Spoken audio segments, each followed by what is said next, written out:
Agartala central road এলাকায় চুরিকাণ্ডে গ্রেপ্তার 6 জন অভিযুক্ত।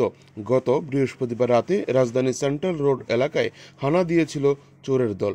দুটি স্টেশনারি দোকান এবং একটি কাপড়ের পাইকারি দোকানে হানা দিয়ে লুটপাট চালিয়েছিল একদল চোর। শক্তপোক্ত লোহার দরজা ভেঙে 3টি দোকানে প্রবেশ করে সেখানে লুটপাট চালিয়েছিল নিশি কুটুম্বরা। ঘটনার পরপরই মামলা নিয়ে তদন্ত শুরু করে পূর্ব থানার পুলিশ। থানার ওসি রানা চ্যাটার্জির নেতৃত্বে টিম গঠন করে আগরতলার বিভিন্ন এলাকায় অভিযান চালানো হয়। সেই অভিযানে 6 জনকে গ্রেপ্তার করা হয়েছে। তাদের কাছ থেকে 5,000 টাকা উদ্ধার করা হয়েছে।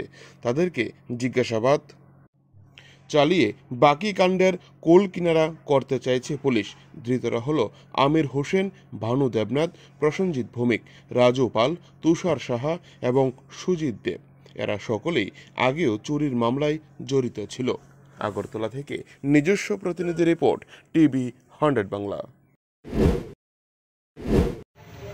গত 26 তারিখে সেন্ট্রাল রোডে কয়েকটা দোকানে চুরি হয়, 3টি দোকানে চুরি হয়। চুরি হওয়ার পর আমরা সেই ঘটনা নিয়ে একটা নির্দিষ্ট একটা কেস রেজিস্টার করার পর আমরা এই ঘটনা তদন্তে শুরু করা হয় এবং একটি টিম তৈরি করা হয়।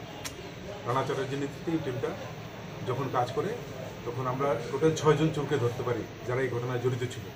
6 জনের মধ্যে রাজু পাল, প্রসেনজিৎ সরকার, ভৌমিক এবং আমির হোসেন, ভানু দেবনাথ, তুষার সাহা এবং সুজিত দেব।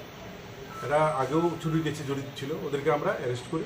অ্যারেস্ট করার পর ওদের কাছ থেকে ক্যাশ 5,000 টাকা উদ্ধার হয় এবং ওই চুরির ঘটনায় রতন মণিকের ঘর থেকে 30,000 টাকা ক্যাশ চুরি হয়েছিল। তো আমরা এদেরকে আজকে পুলিশ রিমান্ডের জন্য কোর্টে প্রেরণ করা হবে এবং বাকি মালগুলি আমরা ওদের জিজ্ঞাসাবাদের পর উদ্ধার করতে আশা করি আমরা সক্ষম হব।